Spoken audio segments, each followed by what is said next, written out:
Hello everyone and welcome to Music Studio 60.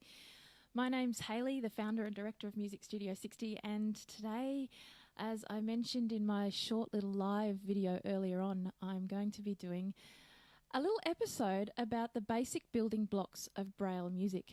Now, just a little precursor to all of this, this is actually my very first live video that I've produced myself.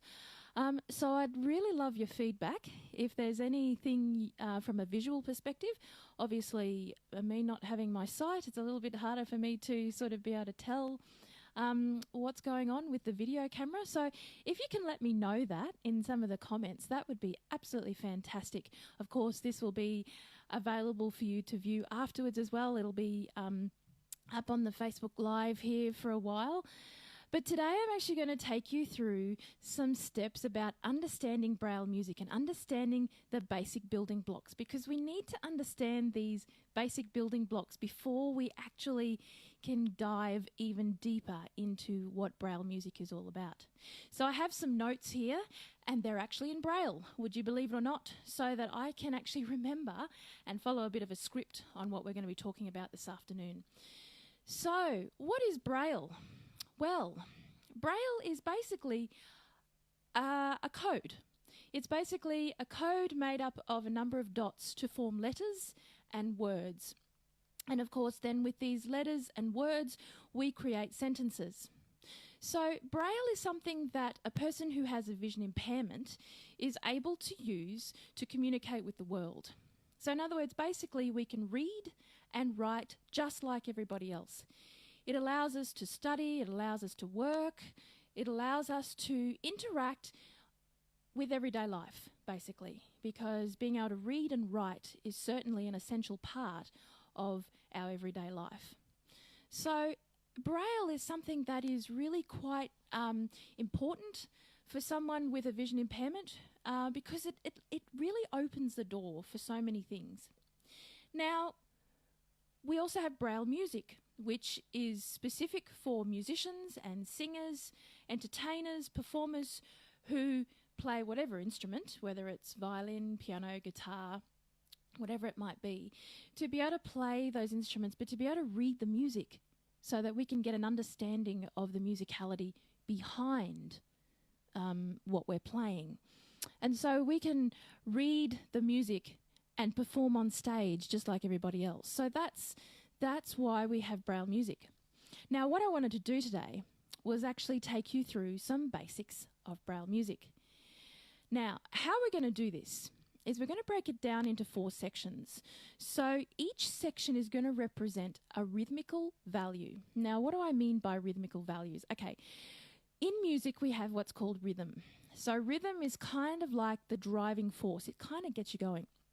You know, when you sort of hear a really upbeat sort of feel to a piece of music, it's got a fairly upbeat rhythm, you want to dance.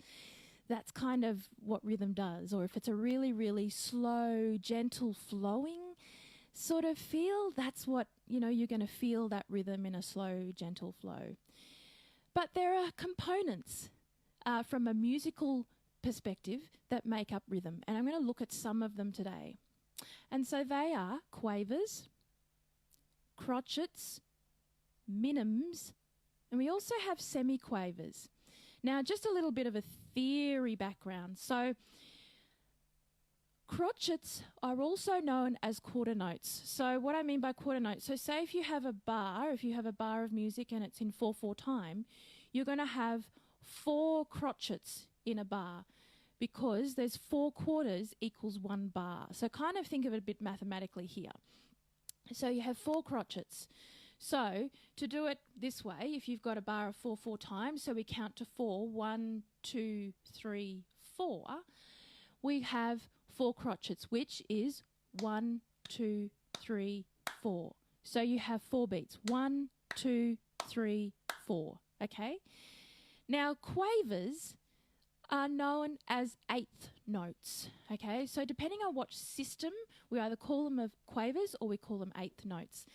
So quavers 1 and 2 and 3 and 4 and 1 and 2 and 3 and 4 and 1 and 2 and 3 and 4 and 1 and 2 and 3 and 4 and.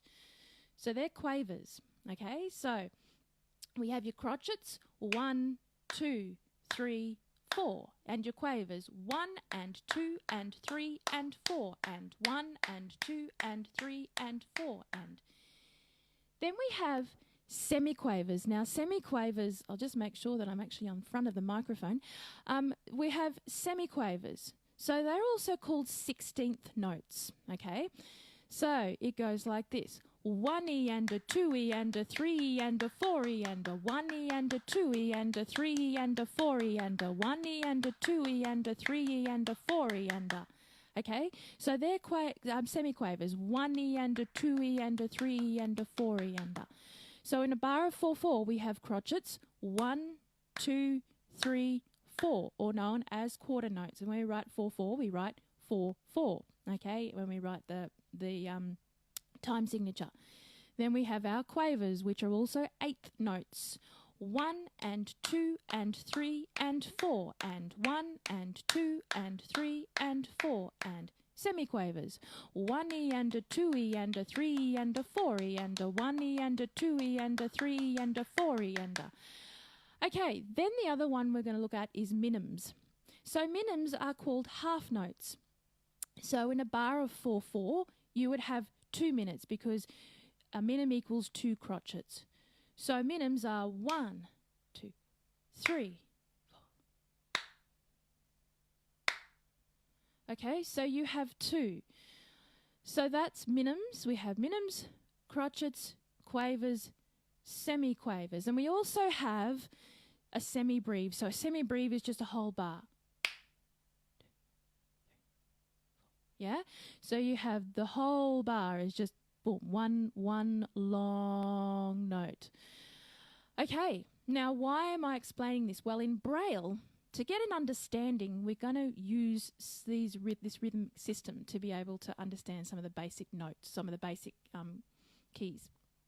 Now, I'm going to put a piece of Braille paper. So this is Braille paper, and I'm going to actually put that in the Braille machine. Now, we don't normally use Braille machines these days because it's all computerized. But for the purposes of this exercise, I've actually found a Braille machine that I had when I was a little girl. And this is what I learnt on when I first learnt Braille many years ago. So I'm going to wind this in. It's going to wind in. Now we're going to go down like that. Okay, so that sets us up. That gets us ready to do it. Okay, so this is a really big old Braille machine that, yes, it's been really well used, shall we say. But sometimes, even if I don't want to use a computer, I will still resort back to this and actually use this Braille machine to be able to press the keys when I'm writing some basic music. And I'm going to actually show you a little bit later how I actually write music. So what we're going to do is we're going to start by looking at the dots. So now, if you have a piece of paper or a pencil or a pen or something, you can draw a little diagram to help you. Now, one of the things I like to do with learning about Braille is when I'm showing students who are learning Braille music or Braille is we start by looking at the fingers, okay? So this hand here is 1, 2 and 3. That's your left hand. And this hand here, that's my left hand. It's probably mirror to you. But the right hand is 4, 5 and 6. So what this is basically a combination. We're using 6 dots, and we use a combination of those 6 dots to make up the notes. So we're going to look at the C quaver, okay, when we're doing music. So this is the note C, la, do. We often call it do as well, so that's the note C. Now, I'm going to look at the quavers first. Now, do you remember I said that the quavers are the 8th notes, 1 and 2 and 3 and 4 and, okay? So, in a 4/4 bar. Okay, so why I'm doing this is because there's a particular Braille pattern that we use that stems from the quavers. It's a little bit different in print music, and I'm not going to go into the comparisons between print and Braille music today. That's a whole separate separate lesson. But today I'm just going to look at what we call these basic building blocks. So a quaver. Now, a C quaver, okay, a C quaver is going to be dots 1, dots 4, and dots 5. Now remember, 1, 2 and 3 are on this side, 4, 5 and 6 are on that side. So if you want to draw a little diagram, you've got that there. So it's dot 1, dot 4 and dot 5. I'm going to press that down and I've just written a C quaver. Okay? Now, I want to make it a crotchet. I don't want to have quavers in my music all the time, because the quavers, you know, we want to make it a little bit more interesting than just quavers. So if I wanted to make it a C crotchet instead of a C quaver, I'm going to use that quaver, okay, so dots 1, 4 and 5, but I'm actually going to add a dot 6, okay. So for all crotchets, we have the basic fundamental keys that we use, and then we add a dot 6, and that's going to create a C crotchet, okay. So that's quavers and crotchets. So say if we were to write a bar of music, so we're going to go into 4/4 time. I'm going to write a bar of 4/4 time music, okay, right here. So I'll just write the time signature. Don't worry about that for now. We're in C major, so we don't have any sharps or flats, okay. I'm going to write it all on C. So here we go. So I'm going to go C quaver, okay, so we've got 2 C quavers, okay, we've got 3 beats left in the bar that we need to fill, so we're using crotchets and quavers. I'm going to do crotchet, C crotchet, that is, I'm going to do another C crotchet, which remember is the quaver symbol, but we're adding the dot 6, so quaver, quaver, crotchet, crotchet. I need one more. All right, I'm going to do 2 quavers just for fun, okay, so we've got da, da, da, da, da, da. T, ta, ta, t, yeah? So that's what it is, okay? So that's a bar. I've just written a bar of music all on C, which is a little bit boring. It's not very melodic, is it? But, okay? So that's your crotchets and your quavers. Now, the next one that I'm going to talk about, we talked about earlier, are the minims. Now, we use the quaver, dots 1, 4, 5. We're going to focus on C today. We're not going to worry about any of the other notes. So we're going to do 1, 4 and 5. Now instead of adding a dot 6, which is what we did for the crotchet, we're going to add a dot 3 instead, and that's going to create a minim. Okay, so we've got the C minim, adding the dot 3. Now remember, minims are half notes. 1, 2. So if we had C minim, it would be... Okay, so remember you have 2 C minims in a 4/4 bar. Okay, so in Braille it's dots 1, 4, 5, which is the quaver, and we add dot 3. Now I talked about semiquavers before. So 1E and a 2E and a 3E and a 4E and a. Okay, so with the semiquaver we have the same dot, so we're just focusing on C, dots 1, 4, 5, but now we're going to add both dots 3 and 6 to make the semiquaver. So that makes a C semiquaver. Okay, so if we had a whole bar of semiquavers, it'd be 1E and a 2E and a 3E and a 4E and a bit sort of monotonous, a bit boring. So with the minims and the semiquavers we're adding in, I could create a rhythm here. So what shall we do? Okay, I'm going to do 4/4 time, so I'll just go across to make the 4/4 time. 4/4 time. Now we're going to do... so I'm writing it on middle C, okay? I'm not going to go into all how we determine what part of the notes we're on. That's for some other time, but this is just generally the basic structure. So let's write a piece of music all on C, okay? So let's start with, I think, what am I going to start with? I'll start with a C crotchet.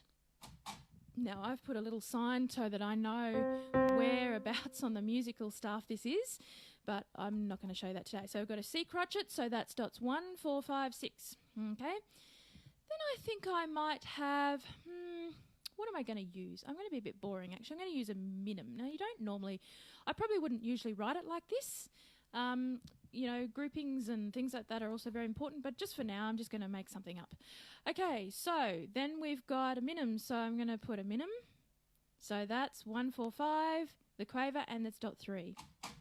Okay, now I'm going to be a little bit crazy with this. So with the last beat, so it's 1, 2, 3. Okay, so we've got 3 beats. We've got minim, which is 2 crotchets, and we've got a crotchet.